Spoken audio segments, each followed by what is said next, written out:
In this episode, I will show you how I used a stepper motor to operate this sliding door.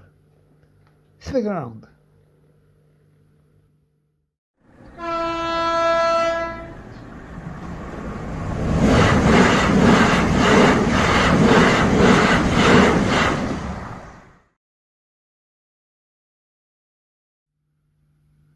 Hi, and welcome back to a new episode. Today I'm going to start building a new warehouse in this area here. I want to utilize these sidings here. This one will be for loading, and these will be simple parking spaces for wagons while these are being loaded. And we'll have a shunter coming in and out, swapping them around, moving the loaded ones out and taking the empty ones in and whatever. When I'm saying that, I'm thinking about a second shunter. But anyway, we'll get to that another time.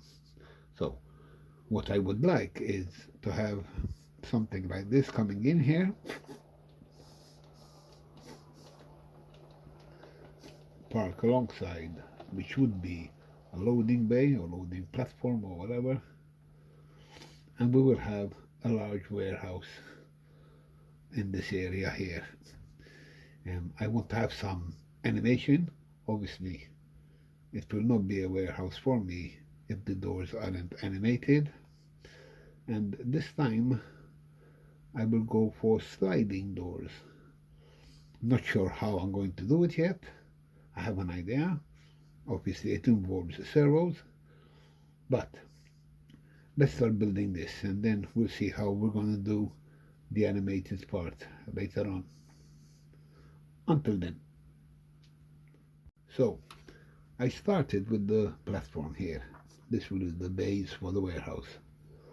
There will be, I believe, 3 doors on the front here and maybe a couple at the back.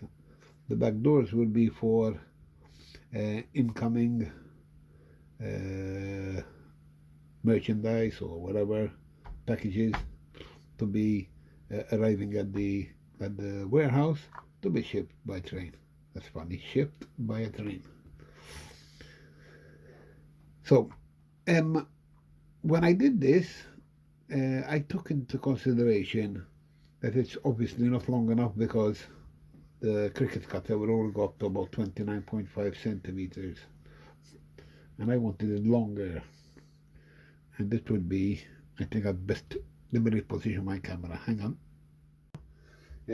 I was thinking to go twice the length here, but then I realized no matter how close to the point I get, which I don't want to get too close because I don't want to keep a train here parked on the point or close to the point because it will obstruct traffic here, and this is way too close to the tunnel.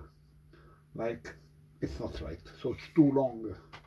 So I shortened it down to about 50 centimeters. I'm happy with that. I have more space up front here and more clearance here, and this will be where the trucks come in to unload, whatever. Maybe employee car park here. We'll keep this area clear. Anyway, but then I was thinking this is quite flimsy. I mean, if it was going to be a static model, just put it there and its only enemy is time. But if there is any movement, I'm afraid this will start moving about with the leverage from the servo, which obviously is going to be tied under the baseboard. So I said, no, I want something as a base. I want something solid. So I cut up this bit of wood here, which is 50, a bit wider, so I can have a larger warehouse. And I trimmed down, I don't know if you can see it, I left the edge here like I was trying to achieve with the styrene one. this edge, overlapping edge here, this overhang, and I did that all the way around. And if I plonk it here, exactly plonk, I think it's good. Now, the reason why wood is, this is much easier to attach to the baseboard. I mean, a couple of screws and I'm done. I don't want it permanently attached to the baseboard. I don't know what's going to happen in the future. Maybe I want to remove it for whatever reason. So I can screw this, fasten it down to the baseboard, and build the model onto this. And that way the moving parts, or most of the moving parts, if they have to touch the base here, it's attached to the baseboard, so it's not going anywhere. I don't believe it will affect the model itself, the building itself. So that is what I'm thinking. So the next step is to start designing the building itself. I'm not decided where to go with this. Again, I don't want it too close to the point, and I don't want it all the way down here. Look how close we are here. Although I'm going to have a wall here, but it's nice to have some space. Like I said, maybe employee car park here, so you have to let some space there. Anyway, I'm going to start designing the building. I want to have some form of shape or idea. I'll get back to you and I'll show you what I've done. I'll place it here. Until then. Okay, I designed this warehouse. It's in 3 sections, as you can see, mainly because it doesn't fit on the Cricut as one piece, but at the same time it was easier this way, because I just designed one and copy paste and cut and whatever, actually 2 with the door in the middle. The inside walls are not solid, so light can travel from one side to the other, and I might need to slide the door and its mechanism over the length from one building to the other slightly here, so I can down there it's clear, but at least I have that extra length to move around. At the back there are 2 doors. I'm not sure you can see them this way. They will have sliding doors, but I don't think I will motorize those. I will make them in such a way that I can slide them open and close, open and shut with my finger. And that way, if I get a shot from the back, you know, there are times when it's open and times when it's closed. Maybe there are some trucks there unloading. Anyway, at the moment it's very plain, obviously. I will put some depth into it with some design or whatever. But the purpose of this video is not about scratch building. I mean, you've seen one scratch build. For me, you've seen them all. But yes, I will show you the much finished project. Sorry, much more finished building than it is now. I just wanted to show you where I'm going with this. Anyway, like I said, this is not about scratch building. This is more about the whole project and the motorizing of the motorization, sorry, of the sliding doors. That's going to be fun. Anyway, so until then. Okay, so I've come up with this idea of using a servo under the baseboard to control the door. So I got me a piece of scrap wood, drilled some holes, attached the servo under this bit of wood here, and I am controlling this the same way I would control a point. And this is what I have.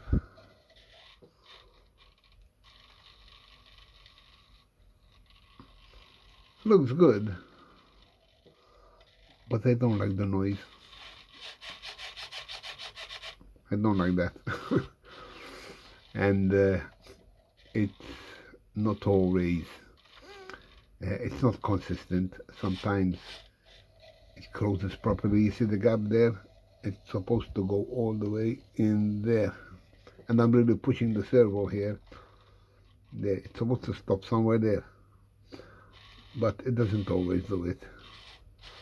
It doesn't have the oomph to push it past whatever is holding it there. Look, you see, the rod at the back was sprung, and the minute I removed the restriction, it pushed the door into place. It's good, but not as good as I wish it to be. So I'm going to investigate into what I can use instead of a servo. I like the door, the way it closes, yes, and all that. But, I mean, this noise is driving me up the wall. Very, sounds cheap. Anyway, until then. So I removed the old door, the one I was using with the servo. And this was behind it, just to have that hole for the rod to go through and slide the door left and right. But as you can see on the front, this was what I was doing to give it some depth, and so I don't just leave a blank piece of styrene, which eventually I will paint. But I also have to thicken what goes behind the wall here, which you never see, for it to slide on a even level surface. Now, as you can see, it's all pieces of styrene joined together, blah blah blah. So I was experimenting, and here, cutting these angles was all touch and go. I mean, I remember this one I cut about 4 or 5 times until I got it what it is now. And then overnight it clicked. Why am I doing this when I can do this? It's 2 pieces of styrene of the same size.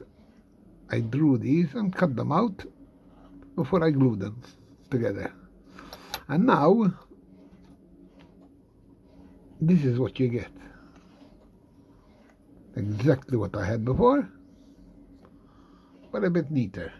Sorry about the light, but it's a bit, let me get that light down here.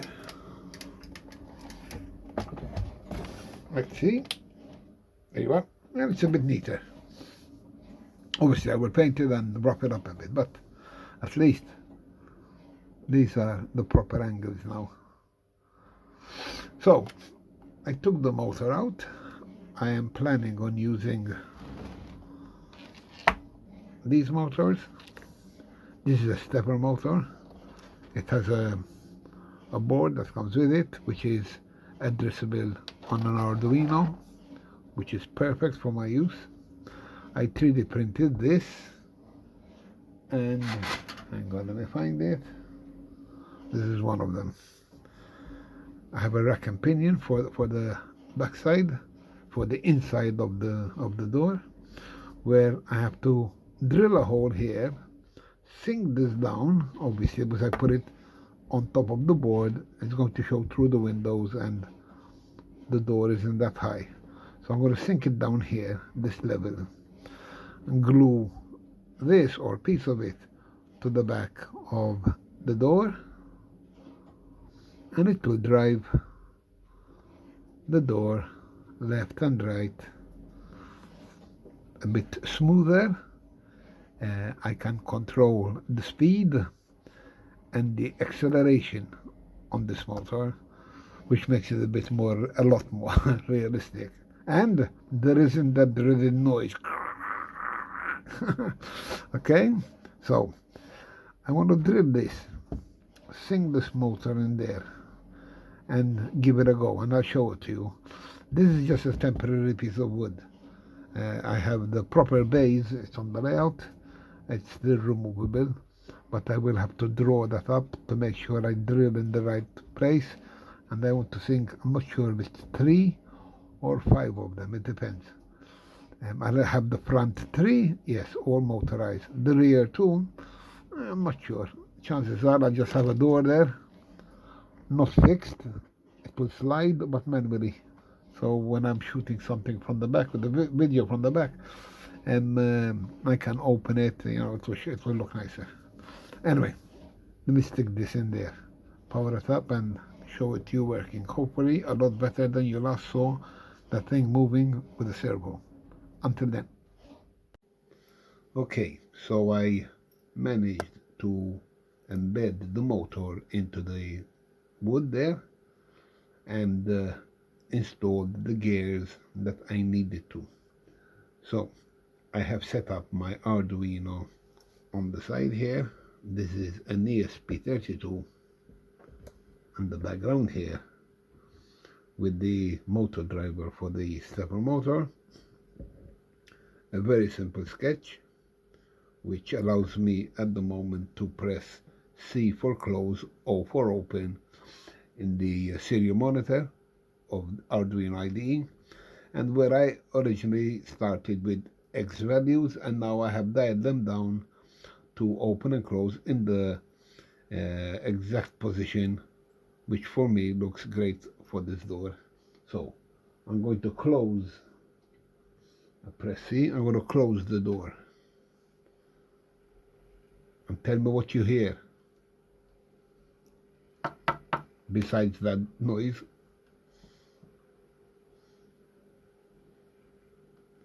Nothing. Silence. Much better than the servo. Open. No deceleration. It doesn't just shoot off. It starts with some momentum and then it keeps going until it needs to stop. And it slows down to stop.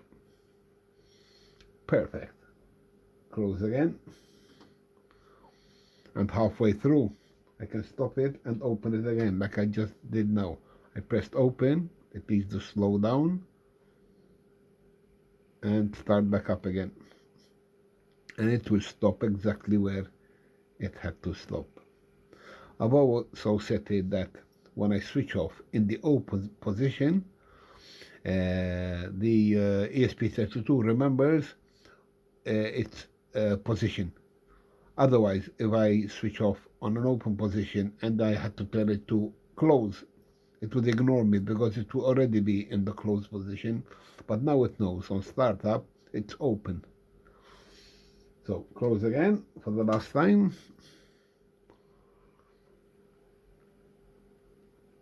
And after this, I'm going to show you the mechanism behind it. Please bear with me at the moment. Everything is temporary. Even the lid on the top is just to give you some darkness inside. Open again. Some darkness inside so you can see the contrast. You can see the darker floor. Okay. So now I'm going to turn the camera around and show you the back. 1 second. This is the view of the inside. Please bear with me again. The hole in the wood is nowhere close to perfect. In fact, where I had planned to screw the motor down, I made too big a hole and there's nowhere for the screws to go in. So I just made something up to hold the motor down and to be able to try out to see if this mechanism will work for this door. And in fact, the rack, it's stuck to the inside of the door using tacky wax. So nothing permanent again. I just want to make sure I had the right position. In fact, I had to move it around a bit until I found the right position. So I'm going to open the door now. No DLEDs on the driver there.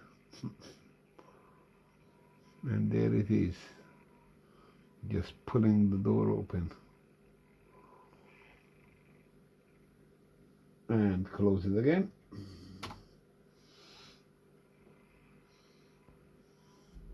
Obviously, by the time I take it all apart, and set it up on the proper platform, on the wood I'm going to use. All these settings and positions will all change. So I'm going to have to recalibrate everything from scratch.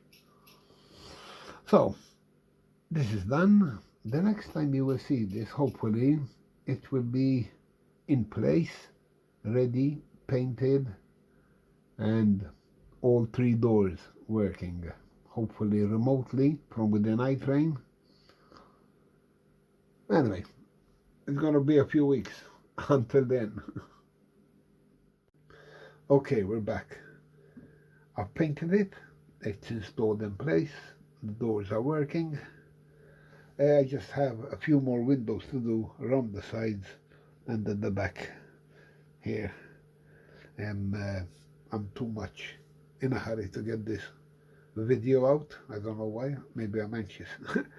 Maybe I want to show off these doors. I'm not very pleased with them. So here goes number 1. Please don't let me down. This is the first door. We have a second one opening there, and we have a third one opening as well. They are independent. Hang on a minute. Okay, sorry. There you are. I still have to connect these wire these motors from it. They're running on an ESP32, and I wrote a script for them to be controlled from the keyboard at the moment. I just punch in commands, but they will eventually be connected to the DCC bus wire that is going around the layout here. I've assigned 6 IDs already. 2 will be to open and shut the first, another 2 will be second, and the rest the third. So I will be able to control them through iFrame or even my remote. So this is what I wanted to show you. I will also show you the shunter coming in with some wagons to get loaded and what have you. There you are, coming in slowly and about to stop anywhere there. That's it. Perfect. This is it. I'm very pleased with the outcome. Oh yeah, I forgot to tell you. Still have to do lights as well inside because it's all pitch dark and I don't like it. I will also have more crates inside. It is a warehouse after all. And I will want to find the correct size, maybe forklifts, 2 or 3 of them for the area in the front. At the back there are 2 doors, you have seen them, they're similar to these, but they open manually. I slide them open or shut with my finger when I want to. At the moment they're shut to block the lights from the back from coming in. So there you have it. Let me shut number 1. Close. Maybe you heard me clicking away on my keyboard. And I'm going to close the second one. 2C, 2 close. And 3C, 3C. When that one shut. Enter. And that's it. Though you can't see much with the train in the way, but anyway. This is how it is. Very pleased. I'd like to hear your comments. Thanks guys for keeping up with me. If you're still watching until now, have a good day.